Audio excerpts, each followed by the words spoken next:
அதாவது ஃபால்ஸ் நேரேட்டிவை தேர்தல் காலகட்டத்தில் பில்டு பண்ணுறதுக்கான முயற்சியில் தமிழக முதலமைச்சர் அவர்கள் இறங்கியிருக்கார். அவர் ராமநாதபுரத்துக்கு போனப்போ கச்சத்தீவு குறித்து பேசியிருக்கார். கச்சத்தீவில் குற்றவாளி யார்? மத்தியிலே காங்கிரஸ் திருமதி இந்திரா காந்தி அவர்கள் பிரதமராக இருந்த சமயத்தில் இங்கு மாநிலத்தில் திராவிட முன்னேற்றக் கழகம் மு கருணாநிதி முதலமைச்சராக இருக்கும் பொழுதுதான் கச்சத்தீவு இலங்கைக்கு தாரை வார்க்கப்பட்டது.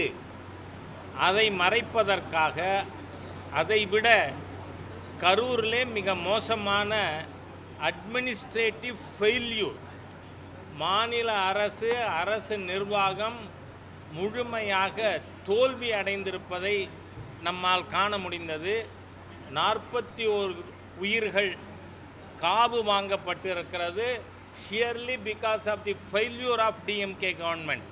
திராவிட முன்னேற்ற கழகத்தின் ஆளத் தெரியாத காரணத்தால் கரூரில் விலை மதிப்பற்ற 41 உயிர்கள் பலிவாங்கப்பட்டிருக்கிறது.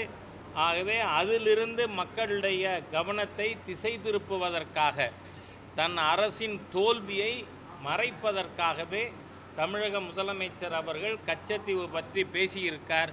முதல்ல 74 யார் பிரதமராக இருந்தது, யார் இங்கே முதல்வராக இருந்தால் அதை மறைமுகமாக ஆதரித்தது என்பதை மக்கள் புரிந்து வைத்திருக்கிறார்கள். ஆகவே தமிழக அரசனுடைய இந்த மக்களை திசை திருப்பும் தகுடு திட்டம் எடுபடாது என்பதை தெரிவித்துக் கொள்கிறேன். நீங்கள் இங்கே ஒரு நிமிஷம், நாம் முதலமைச்சர் பேசியது அரசியல் திசை திருப்பும் செயலா இல்லையா? நீங்கள் கொடுத்தீங்களா இல்லையா? கச்சத்தீவை தாரை பார்த்தது யார்? திருமதி இந்திரா காந்தி அவர்களும் கருணாநிதியும் இணைந்து தான். ஏனென்றால் அப்பொழுது கருணாநிதி அவர்கள் சொன்னார்கள், நீங்கள் கொடுங்க, இங்கே பெரிய எதிர்ப்பு வராமல் நான் பார்த்துக்கிறேன்னு.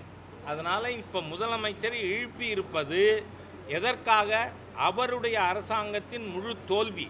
ஏன்னா இந்த அமைச்சர்கள் போய் நடித்தது, அடேங்கப்பா சிவாஜி கணேசன் தோற்றுருவார் அந்த மாதிரியாக மகேஷ் பொழியாமொழி என்ன நாடகம் ஆடுறாங்க. முழுமையாக தோற்று போன 41 படுகொலைக்கு காரணமான ஒரு மாநில அரசு மக்களை திசை திருப்புவதற்காக சொல்லி இருக்கிறது. இன்றைக்கி இது மட்டுமே நான் டீல் பண்ணுறதுக்கு உங்கள் முன்னாடி வந்தேன். நன்றி. டயா பூஸ்டர், சுகருடைய ரிமோட் கண்ட்ரோல் இனி உங்க கையில. அனைத்து மருந்து கடைகளிலும் கிடைக்கும். செய்திகளை உடனுக்குடன் தெரிந்து கொள்ள கீழ்கண்ட கேபிள் மற்றும் டிடிஎச் நெட்வொர்க்குகளில் எம்நாடு செய்தி தொலைக்காட்சியை காணுங்கள். பாதகம் செய்பவரை கண்டால் நாம் பயம் கொள்ளலாகாது பாப்பா. மோதி மிதித்து விடு பாப்பா, அவர் முகத்தில் உமிழ்ந்து விடு பாப்பா. அண்மை செய்திகளை உடனுக்குடன் தெரிந்து கொள்ள இணைந்திருங்கள் எம்நாடு தொலைக்காட்சியுடன்.